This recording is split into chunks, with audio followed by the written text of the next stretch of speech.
matin pour passer un temps ensemble, un temps à part, un moment consacré à notre Seigneur, à notre Dieu.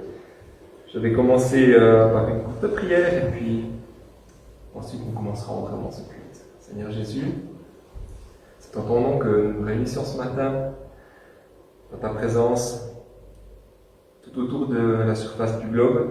Seigneur, nous voulons mettre ce temps à part pour toi, que tu puisses nous rejoindre, Seigneur, dans notre cœur, dans nos pensées, que nous puissions évacuer tout ce qui nous pèse le reste de la semaine et qui occupe notre esprit, Seigneur, pour pouvoir pleinement faire nôtre ta parole que tu nous apportes ce matin, et puis aussi tous ces moments de louange, de chant, de fraternité, que tu nous touches, Seigneur, et que tu nous transformes encore une fois, afin de te ressembler davantage et de t'aimer pour tout ce que tu as fait pour chacun d'entre nous.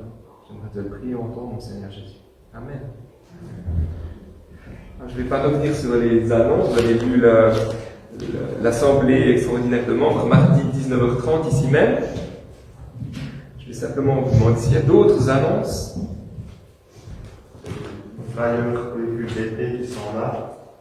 Il en était déjà dans la salle. Et bonjour à tous. Alors les flyers pour les cultes de l'été sont disponibles sur le tronc à la sortie de la salle. Alors je vous invite à commencer ce temps de culte par quelques chants. Tout d'abord, j'entre dans tes portes, suivi de Comme un souffle.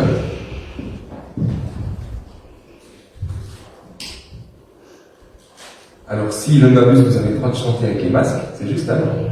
Oui, on va regarder les nouvelles règles sont arrivées vendredi soir.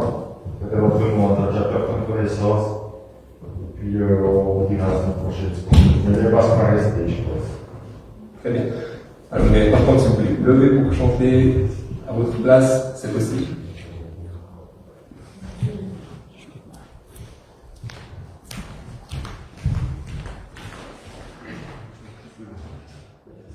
Chante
matin, je vais simplement, pour le petit temps de méditation, partager une lecture avec vous du psaume 34,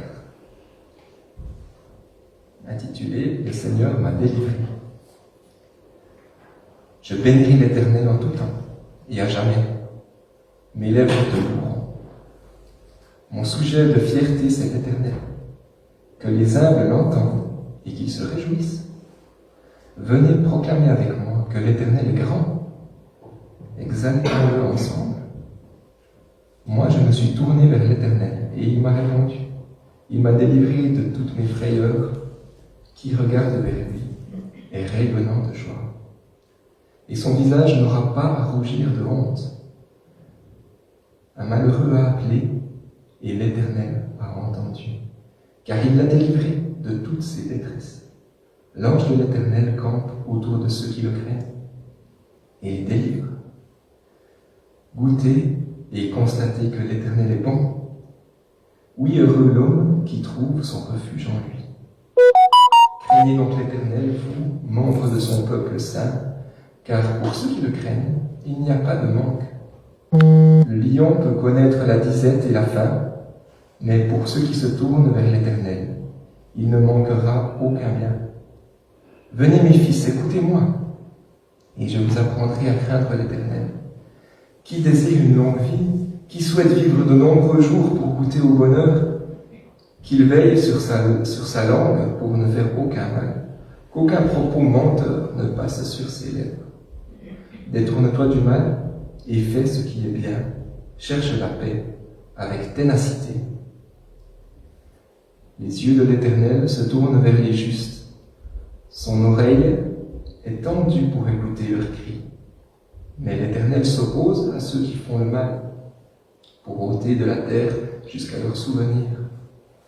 Lorsque les hommes justes lancent des cris vers lui, l'Éternel les entend. Aussi il les délivre de toute leur détresse, car l'Éternel est proche de ceux qui ont le cœur brisé.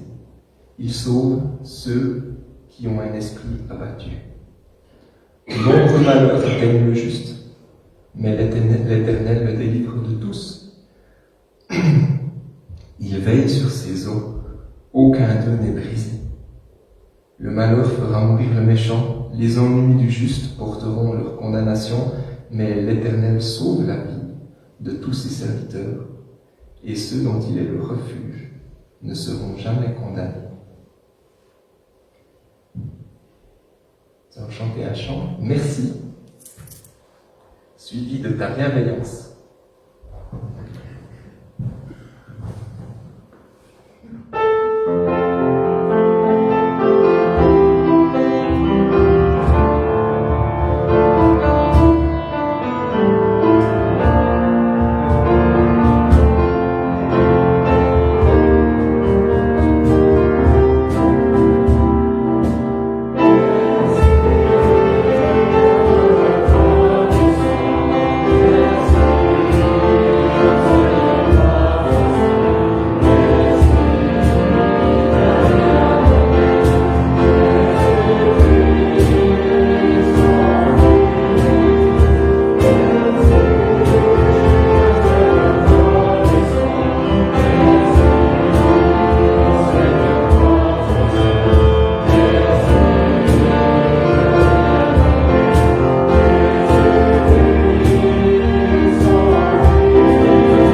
vie entre nos mains, c'est toi qui es le maître de l'histoire, c'est toi qui diriges toutes choses sur cette terre, dans nos vies, depuis toute éternité.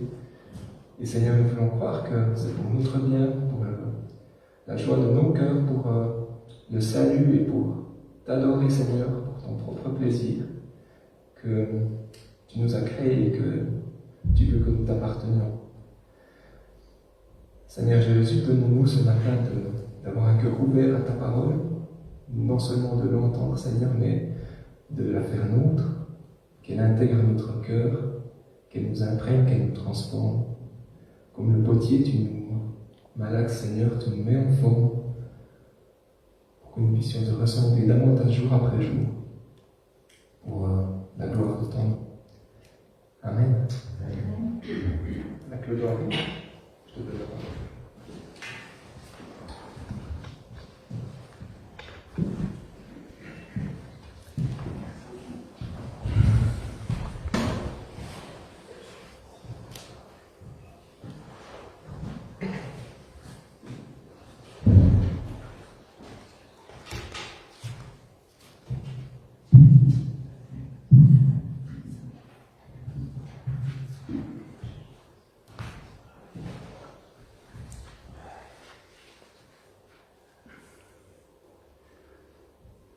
Je regarde pour voir si je ne transgresse pas en levant mon masque. Bonjour à tous. Très reconnaissant et un peu frustré. Pas du tout en lien avec les masques, mais parce que depuis les quelques années que je suis à nouveau dans la région, je n'ai jamais eu l'occasion d'être au culte au pâturage. Donc je me réjouissais d'envisager le culte au pâturage. Mais je suis bien content d'être aussi ici ce matin. J'aimerais vous inviter ce matin à réfléchir à l'histoire d'une rencontre.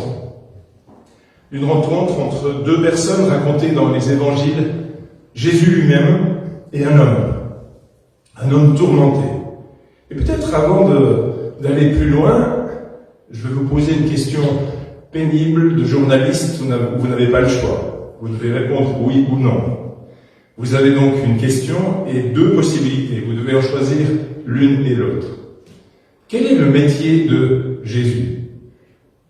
Double réponse. Il est juge ou il est médecin? Je répète, quel est le métier de Jésus? Il est juge ou il est médecin? Désolé, c'est pas filmé cette partie-là, c'est juste filmé dans ma tête. Que ceux qui disent il est juge plutôt que médecin lèvent la main.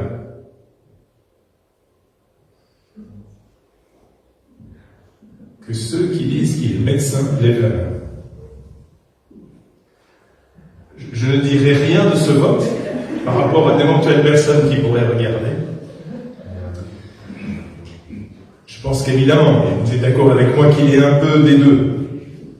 Alors peut-être que le récit vous concerne moins qu'on va lire aujourd'hui, puisque votre tendance est plutôt d'aller vers un des aspects. La personne qu'on va voir ce matin était tourmentée. Et je pense que le premier mouvement, et le texte va dans ce sens-là, quand il va voir Jésus, il va le voir comme étant le juge. Et il n'a pas encore bien en tête qu'il est aussi un Dieu médecin. J'aimerais qu'on puisse lire ensemble ou écouter dans l'évangile de Matthieu au chapitre 10, l'évangile de Marc au chapitre 10, je lis à partir du verset 17. Comme Jésus se mettait en chemin, un homme accourut et se mit à genoux devant lui pour lui demander « Bon maître, que dois-je faire pour hériter la vie éternelle ?» Jésus lui dit « Pourquoi me dis-tu bon? Personne n'est bon, si mon Dieu seul. Tu connais les commandements. Ne commets pas de meurtre, ne commets pas d'adultère, ne commets pas de vol, ne fais pas de faux témoignages, ne fais de tort à personne, honore ton père et ta mère. » L'homme lui répondit, « Maître, j'ai observé tout cela depuis mon plus jeune âge. » Jésus le regarda, Jésus l'aima, puis il lui dit, « Il te manque une seule chose. Va, vends tout ce que tu as, donne-le aux pauvres et tu auras un trésor dans le ciel. Et puis viens et suis-moi. » Mais lui s'assombrit à cette parole. Il s'en alla tout triste, car il avait beaucoup de biens. Jésus, regardant autour de lui, dit à ses disciples qu'il est difficile à ceux qui ont des biens d'entrer dans le royaume de Dieu. Les disciples, ils étaient effrayés, nous dit le texte, par ces paroles.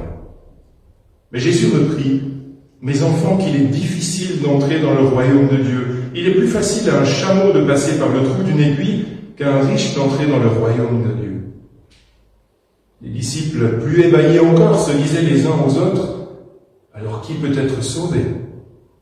Jésus les regarda et dit, « C'est impossible.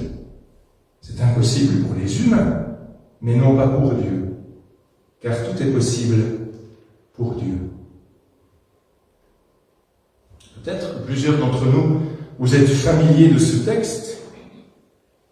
Peut-être que ce matin, certains partagent le même sentiment que les disciples. Les disciples, je viens de le lire à l'instant, étaient effrayés par les paroles de Jésus. Que fait donc ici Jésus? Nous sommes en présence d'un homme qui s'approche de Jésus avec une question profonde, un cœur sincère visiblement, et voilà que Jésus semble l'écraser sous le poids d'une exigence nouvelle et visiblement bien trop lourde pour lui. Va, lui dit-il, vends tout ce que tu as, donne-le aux pauvres et tu auras un trésor dans le ciel. Et puis il poursuit en lui disant, viens et suis-moi. La réponse de Jésus est claire, mais tellement forte que l'homme repart découragé. Dans l'évangile de Luc, où on retrouve également ce récit, l'évangéliste rapporte ces mots et il s'en alla tout triste, car il avait de grands biens. Il s'en alla tout triste. Est-ce que Jésus aurait manqué son approche? N'aurait-il pas dû utiliser une autre approche pour encadrer cet homme? Imaginez un instant, quelqu'un qui vient vous voir, il est porté par le désir sincère de mieux comprendre l'essentiel de la foi. Il vient vers vous, il a de vraies questions. Je ne sais pas pour vous, mais ce n'est pas une situation qui se présente tous les jours. Que quelqu'un vient assoiffé par le désir de mieux comprendre l'Évangile. Et voilà qu'il vient vous rencontrer, et après un court échange, il repart, et il repart plus triste qu'avant. Je ne suis pas sûr que c'est le scénario qu'on a envie. Pourtant, c'est celui-ci ici. Est-ce que Jésus a manqué de doigté? Je devrais vous laisser la parole, puisque vous avez visiblement une fine connaissance du Dieu médecin. Donc si vous avez massivement répondu dans ce sens, c'est bien que vous êtes en train de vous dire « Non, il n'a pas manqué de tact ». Mais pourquoi est-ce qu'il l'accueille comme cela? Jésus n'a qu'un seul but. Sauver cet homme, clairement. Libérer cet homme. Et peut-être que là où il y a confusion, c'est qu'il ne veut pas libérer cet homme uniquement à l'endroit où cet homme le souhaite lui-même. Cet homme veut être libéré juridiquement. Dans le texte, il est question d'un droit à l'héritage. Qu'est-ce que je dois faire, bon maître, pour avoir droit à l'héritage? Jésus désire le sauver plus profondément que cela. Et il veut guérir cet homme de tout ce qui le retient captif, ce qui l'empêche durablement, profondément, de s'ouvrir à l'amour de Dieu et des autres. En fait, c'est là pour Jésus l'unique chemin pour cet homme d'hériter la vie éternelle. Va, lui dit Jésus, vends tout ce que tu as et tu le donnes aux pauvres. Et en fait, d'abord, quand il dit cela, c'est précisément œuvre de médecin. Il pose un diagnostic sur cet homme. Il pointe la maladie dont il souffre. Pour Jésus, celui-ci est malade. Peut-être même sans le savoir. Quelque chose le tourmente. Il n'arrive pas à s'en défaire. C'est tellement fort. Cela ne le laisse tellement pas tranquille que le texte nous dit qu'il accourt. Il est peut-être angoissé, il ne dort peut-être pas, il se jette à genoux. C'est pas une démarche habituelle. Et il dit, Maître, bon maître, qu'est-ce que je dois faire pour hériter la vie éternelle? Une question qui dit clairement quelque chose de la nature de sa maladie. Elle est de nature spirituelle. Maître, j'ai respecté tous les commandements dès ma jeunesse. Pour le formuler autrement, cet homme se sent pur devant Dieu. Du moins, c'est ce qu'il affirme. Pourtant, on sent bien qu'à son attitude, il y a quelque chose qui ne va pas. Il n'est pas si tranquille que cela. Voici ce que dit de lui un auteur que peut-être connaissent, Daniel Bourguet, qui est pasteur et en même temps bibliste. Il a écrit plusieurs ouvrages. Et si vous n'en connaissez pas, je vous y invite, très modestement et très profondément. C'est des petits ouvrages où il médite de belle manière l'écriture et souvent, ce sont des livres très nourrissants. Voici ce qu'il dit dans un de ses livres intitulé « Les maladies de la vie spirituelle ». Il parle de cet homme et il dit « c'est un malade, c'est un angoissé. Il se sait malade, mais il ignore de quelle maladie il souffre. Il a essayé tous les remèdes de la Torah, cet homme, sans succès. Et c'est pourquoi il vient vers Jésus, il dit « Bon maître, que me faut-il faire pour avoir la vraie vie ?» Jésus s'assure d'abord, il le sait, mais il souhaite qu'il le verbalise, que cet homme a suivi les prescriptions de la loi, et alors il pose un diagnostic. Il discerne quelle est sa maladie spirituelle, et pour lui, c'est son attachement à l'argent. Et le voilà qui prescrit un traitement de choc. Va, vends tout ce que tu as, donne-le aux pauvres, et puis viens et suis-moi. Jésus tranche dans le vif très vite. Et si cette parole venait du Dieu juge lui-même, comme une loi universelle qui s'appliquerait à tous, comme si ce matin, Dieu nous disait, il n'y a pas de place, quand vous êtes chrétien, pour épargner de l'argent. Il faut tout donner aux pauvres. Certains l'ont pensé dans l'histoire de l'Église. Et je crois que c'est cela qui fait frémir les disciples quand ils étaient effrayés. Et peut-être que certains d'entre nous peuvent aussi être bousculés par cela. Et je crois que ce n'est pas cela que dit Jésus à ses disciples. Il dit, va, vends tout ce que tu as, avant tout et surtout à toutes celles et ceux dont il discerne un attachement malsain à l'argent. Il y a là une prescription du Dieu médecin pour la guérison spirituelle de cet homme. Ce point-là pour lui. Cela peut peut-être surprendre. Comment faire le lien entre être attaché à l'argent et maladie spirituelle? N'est-ce pas plutôt un péché ou une mauvaise action ou une transgression de la loi? Oui, tout cela est juste. Mais en fait, ce texte, avant tout, nous rappelle une double dimension ce matin du péché. Le péché a une dimension juridique. Le péché a une dimension médicale. Alors la bonne nouvelle de l'Évangile, c'est qu'elle vise avec force une double transformation sur ces deux domaines. Assez souvent, on a un accent, et peut-être à raison, sur l'aspect juridique. Réfléchissons un instant. À partir d'un exemple, peut-être il y a deux manières d'aider un voleur, ou de sauver un voleur, entre guillemets. Vous pouvez lui pardonner ses vols, de dire c'est réglé. Tu n'iras plus en prison où tu accomplis ta peine est derrière. Et vous pouvez aussi le guérir de ce qui le pousse à voler. Le juge va le sauver ou clarifier ce point. Il va peut-être le gracier de ses vols. Le médecin opérera autrement. Et d'une certaine manière, il va aussi le sauver parce qu'il cherchera à le guérir de ce qui le pousse à voler, de la kleptomanie peut-être. Et il en va de même avec nous. Dieu veut dans la durée nous sauver dans ces deux domaines. Dieu se présente d'abord comme un juste juge. Les lectures familiers de la Bible le savent. Et ce n'est pas pour rien d'abord que Jésus ici, la première chose qu'il fait, c'est lui demander « Est-ce que tu connais la loi? Comment tu te situes par rapport au commandement de Dieu ?»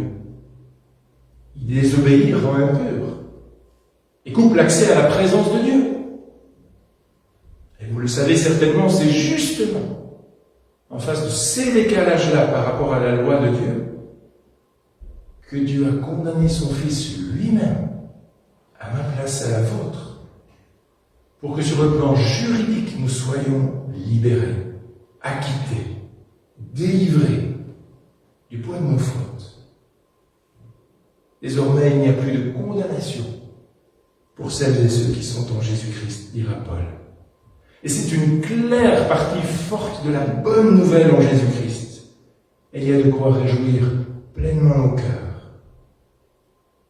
Mais même si Jésus, en prenant ma place, me permet de sortir libre et délibéré du poids de mes fautes, même si par ma foi je suis déclaré sauvé par lui, mon cœur, et là ça prend du temps, en tout cas pour moi, a besoin aussi d'être guéri de ces maux qui le rongent jusqu'à aujourd'hui encore. Quand bien même je sais que je ne me suis pas converti hier,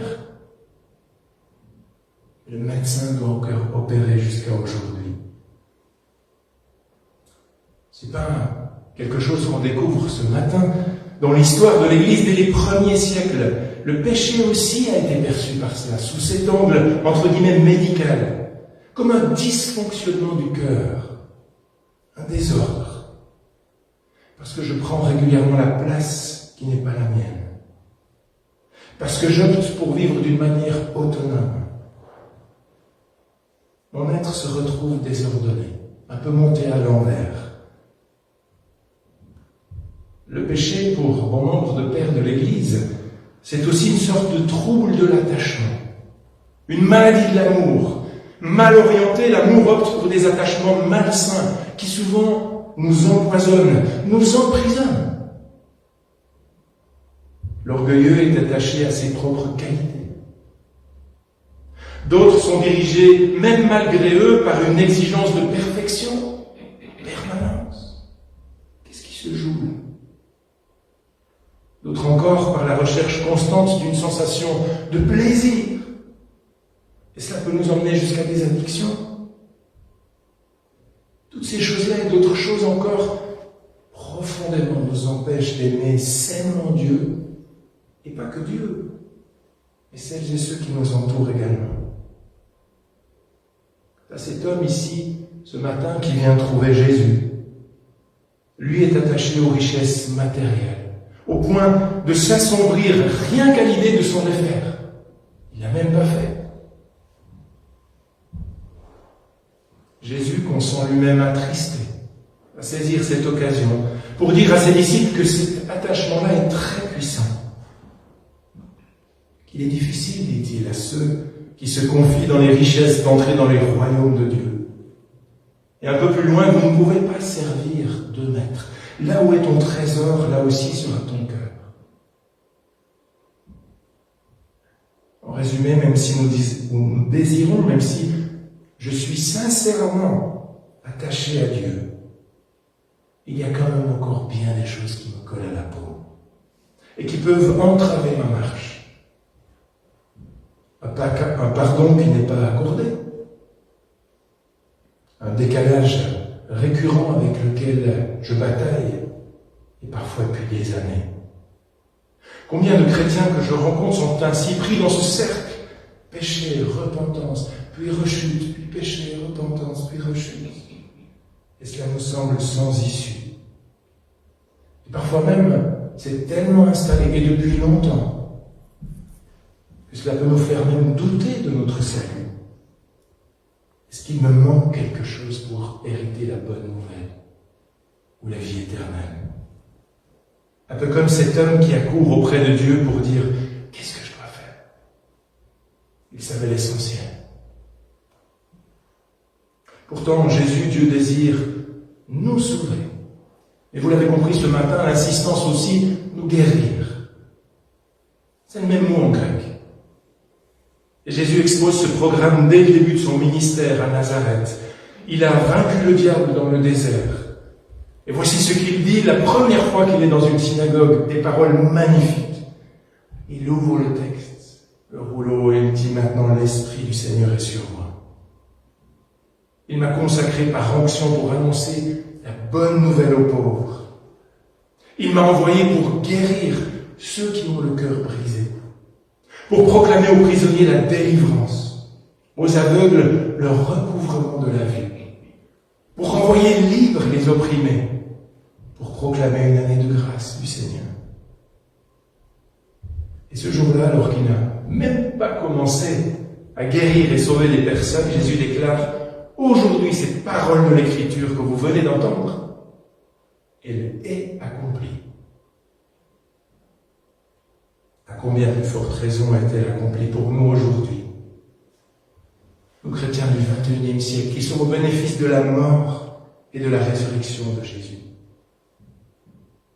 Jésus est venu à la fois libérer les prisonniers et guérir les cœurs brisés. Il veut nous sauver juridiquement pour que nous soyons déclarés justes, mais aussi médicalement, en soignant nos cœurs dysfonctionnants, sur lesquels le malin cherche constamment à avoir une emprise et encore et encore. Et voilà que Jésus, en bon thérapeute, sait et désire donner à chacun exactement le remède qui lui convient. Et c'est là un aspect assez important de ce récit. Jésus pose un diagnostic. Et surtout, il indique à cet homme riche ce dont il a besoin pour se détacher de son idole, de ce qui l'attache, de ce qui l'enferme. Pour lui, c'est l'argent. Il te manque une seule chose. Va vendre tout ce que tu as donné aux pauvres et tu auras un trésor dans le ciel. Puis viens et suis-moi. Donne tout ça. Ça va te libérer. Et tu pourras t'attacher à moi et me suivre.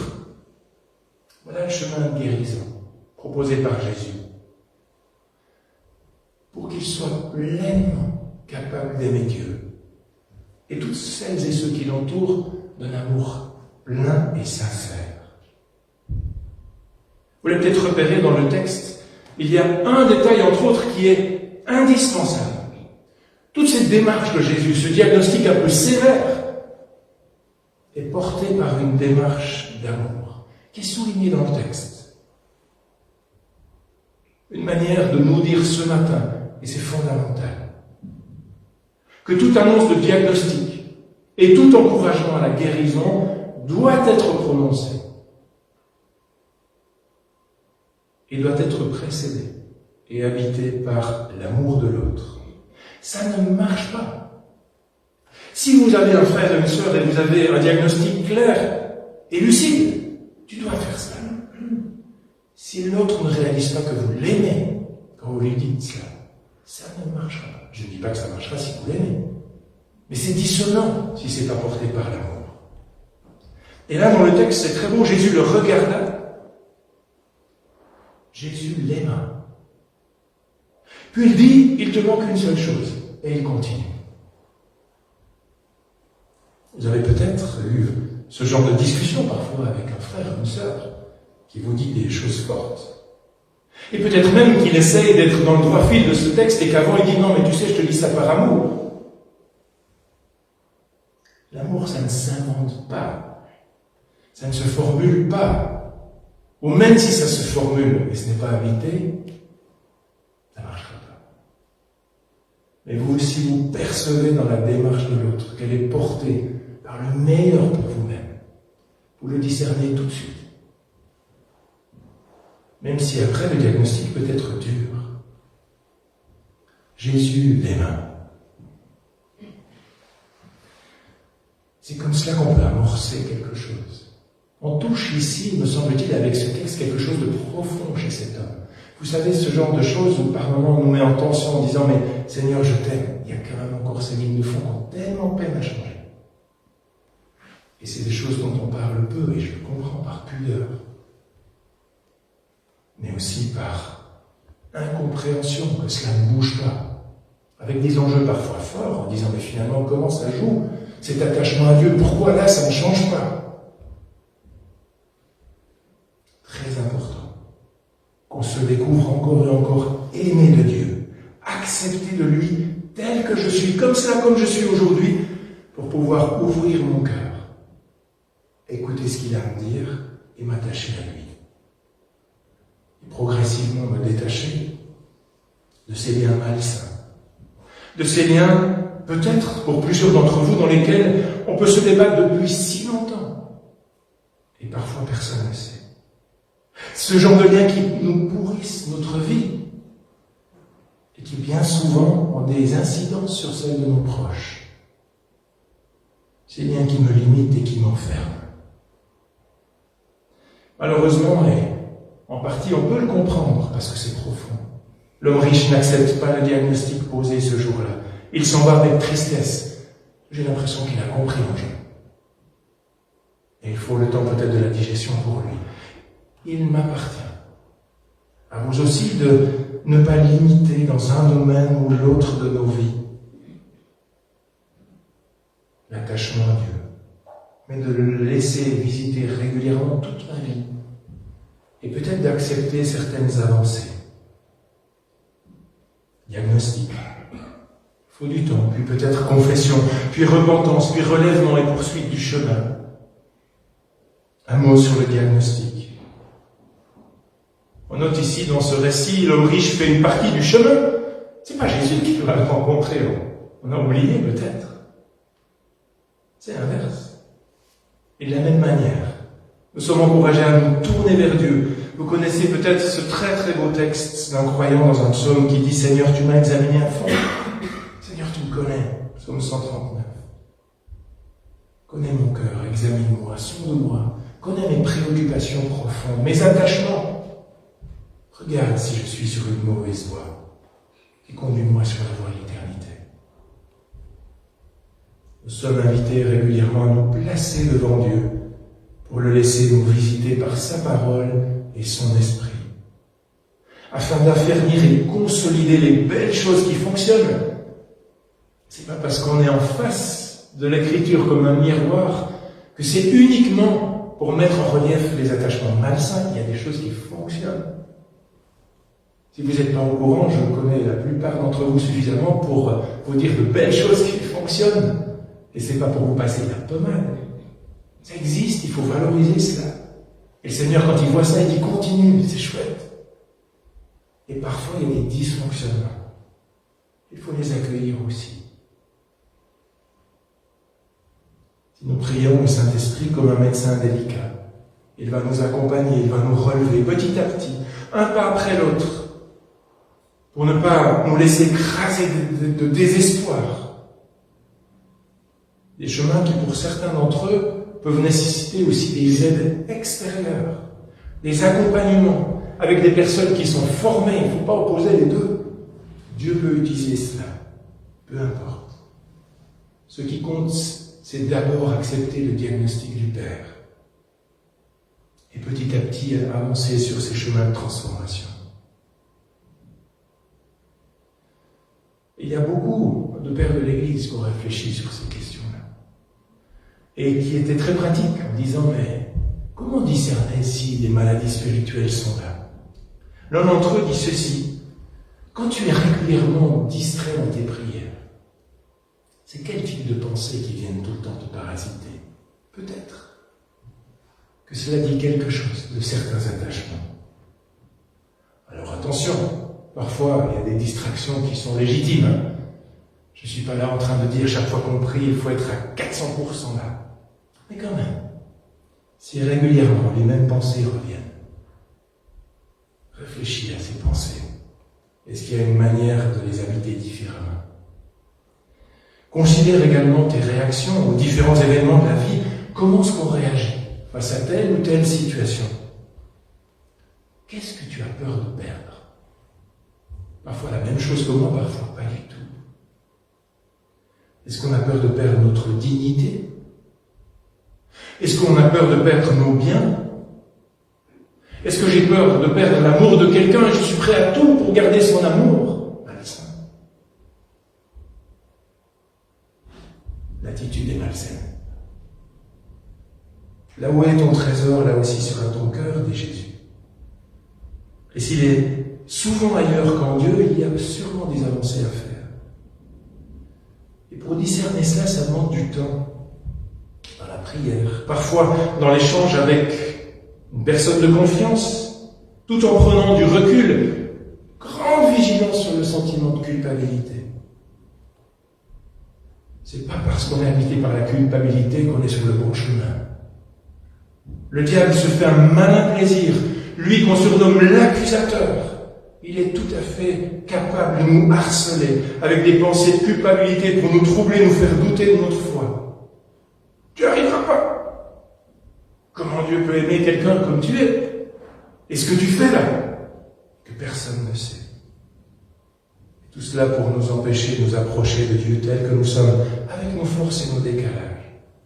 Attention, vigilance, mettez de côté ces sentiments de culpabilité. Ils ne vont pas nous amener grand-chose.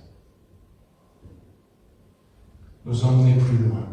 C'est la suite du chemin, accepter le diagnostic, le reconnaître sans excuse. C'est oui mais qu'on a tout le temps dans la bouche. Dans certains domaines, confesser mon péché, me repentir. Dans les livres de la sagesse, il est écrit « Celui qui cache ses transgressions ne réussira pas, mais on aura compassion de celui qui les reconnaît et les abandonne. » Proverbe chapitre 28, verset 13. Il faut ni à chercher à minimiser certaines choses, pas plus à les dramatiser, encore moins à les justifier. Le mensonge est un péché et un piège. Dieu nous veut en clarté. Il ne faut pas s'accuser à l'excès, ça ne sert à rien.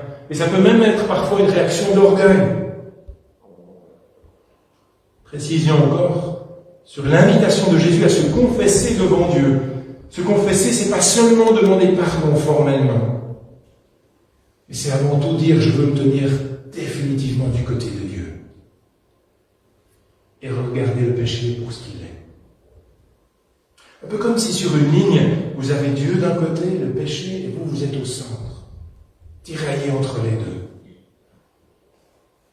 Il faut choisir son camp.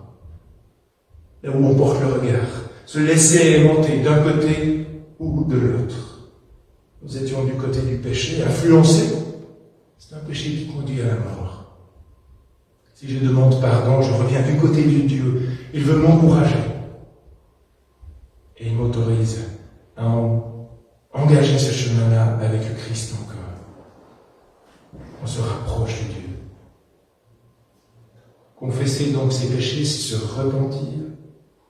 C'est affirmer notre désir de nous attacher aux voies de Dieu. Et vous le savez certainement comme moi, pour certains changements, ça ne veut pas dire qu'ils seront faciles. Que du jour au lendemain, parce qu'on est porté par une bonne résolution, tout est réglé. Il y a des chemins longs, très longs. Et cela signifie quand même que clairement je fais le choix d'orienter mon cœur, mes pensées, tout mon être vers le Seigneur et ses voies. Dans l'Ancien Testament, péché signifie rater, manquer la cible. Et en revenant nous placer devant la confiance à Dieu, nous choisissons de tout faire pour ne plus rater la cible. Et si la découverte de certains de mes décalages, de certains dysfonctionnements profonds me rend triste, que ce soit cette tristesse que Paul nomme la tristesse selon Dieu qui conduit précisément à la repentance et un changement de vie. La repentance, c'est la fin du chemin, non. Elle n'est qu'une étape. Nous sommes invités à poursuivre le chemin encore avec Dieu, en restant en paix et dans la joie. Va, vends tout ce que tu as, donne-le aux pauvres, tu auras un trésor dans le ciel, puis viens et suis-moi, dit Jésus à cet homme. Accueillons, prenons tranquillement, sans vouloir en faire trop, les voies que le Seigneur nous prescrit. Prière, le service, la place pour les autres, la recherche de leur intérêt plutôt que du nôtre. continuons à vouloir nous réjouir en Dieu. Ne nous affolons pas de nos chutes. Par moments, elles prennent trop de place dans nos têtes. Et c'est peut-être l'œuvre du malin. La chute fait partie de la marche.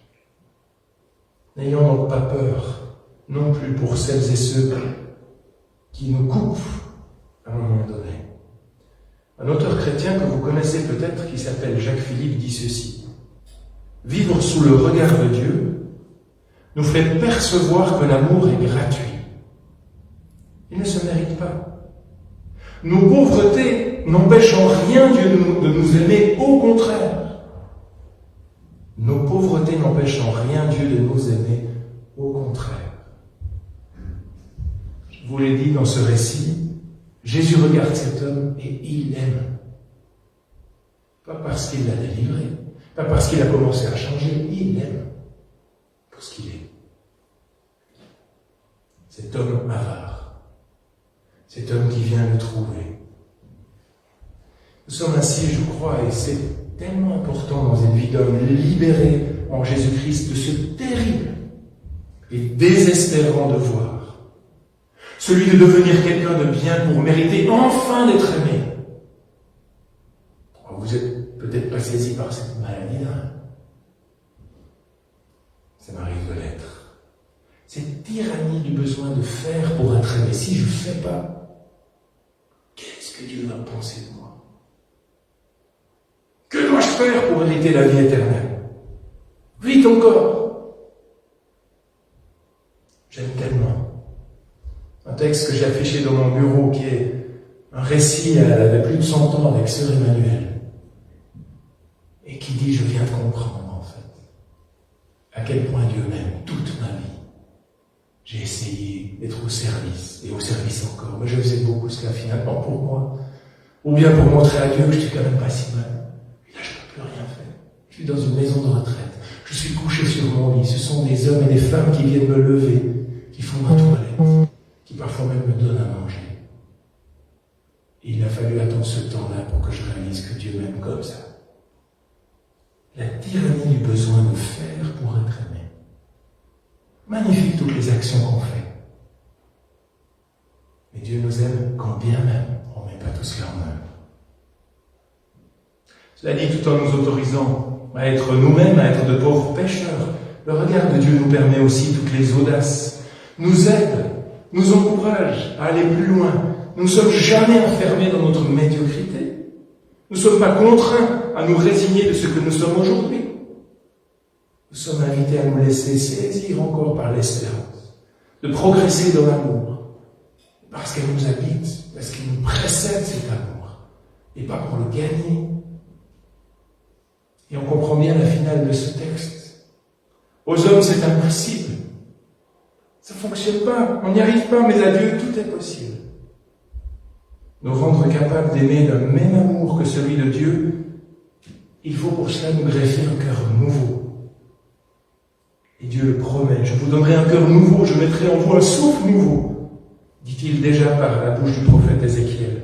J'ôterai de votre chair le cœur de pierre, et je vous donnerai un cœur de chair. Alors, en conclusion, fort de ces belles promesses du Dieu médecin, gardons simplement l'attitude suivante devant Dieu.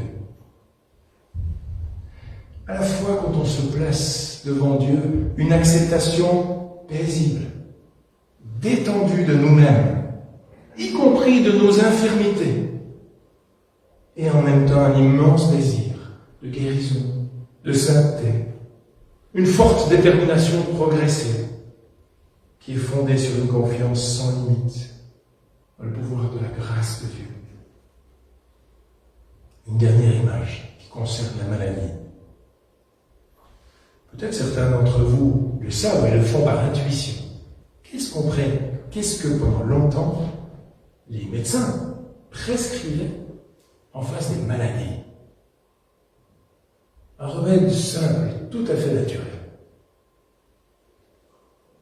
Et là, je réalise peut-être que j'ai été trop long et que plusieurs sont assoupis. C'est vraiment un remède tout simple et je pense que l'un ou l'autre le pratique. Le repos. repos, indispensable, et un autre.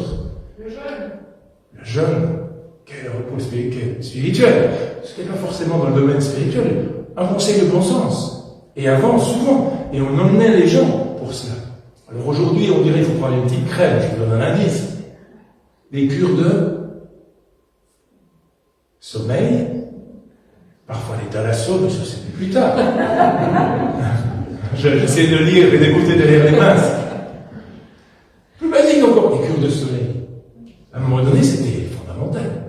On disait le soleil va vous faire du bien. Allez au, je sais pas, au bord de la mer, ou vous allez dans ces régions-là, ou des hôtels en montagne, ou que sais-je, les cures de soleil étaient importantes. Et il y a quelque temps, à la question, qu'est-ce que la prière?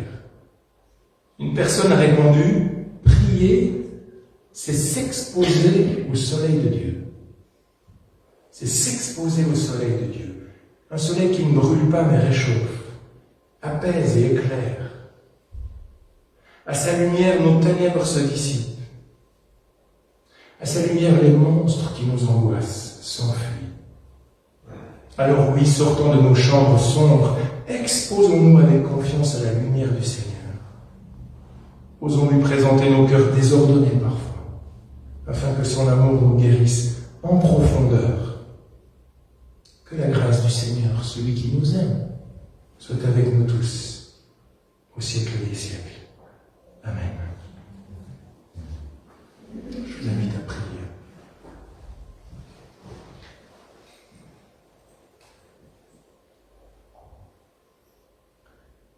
Seigneur, c'est en profondeur que tu veux nous visiter. C'est évident qu'il y a des enjeux de vie et de mort. Et merci pour cet aspect juridique en Jésus-Christ, tout ce que tu as fait. Là où nous devions être condamnés, tu nous as acquittés. Et puis Seigneur, après, il y a une vie d'homme qui se prolonge jusqu'à aujourd'hui pour moi, avec ses hauts, ses bas, ses forces, ses décalages. Parfois, des chemins teintés de médiocrité. Seigneur, garde à notre esprit que tu veux visiter aussi ces parties-là. Et que tu nous aimes avec ces parties-là.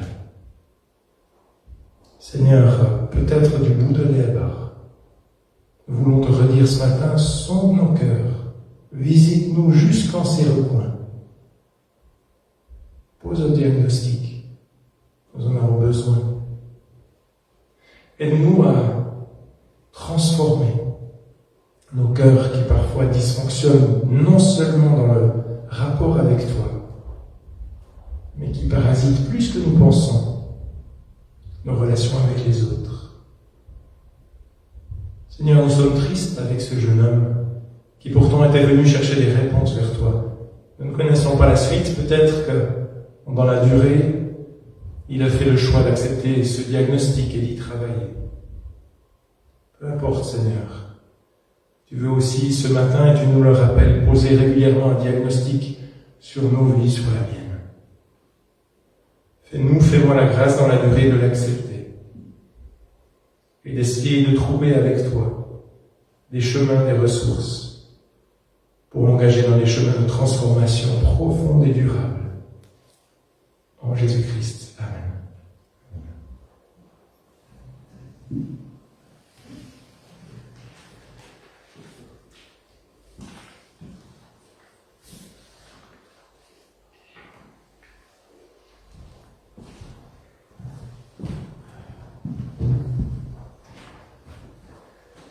Merci pour la main.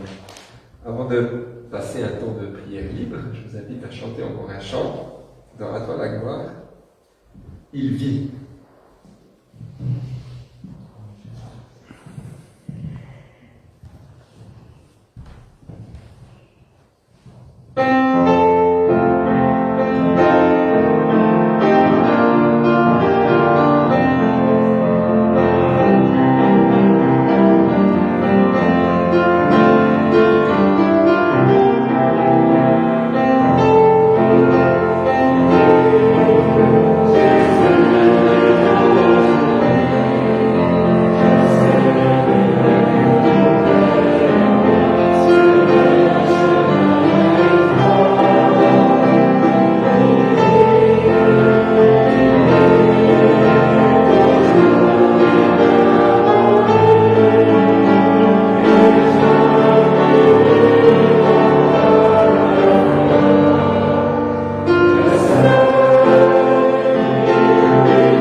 vous invite à passer un temps dans la prière.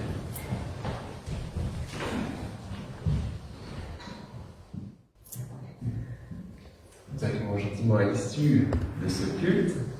Avant de nous quitter, je vous invite à vous lever pour chanter un chant qui résonne assez bien avec ce qui a été partagé aujourd'hui. Ce chant s'intitule Chaîne d'amour. Cet amour qui nous lie, qui est parfois une exigence dure aussi, mais sans laquelle rien n'est possible. Chaîne d'amour.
Je vous souhaite à tous un bon dimanche et une semaine bénie dans sa présence.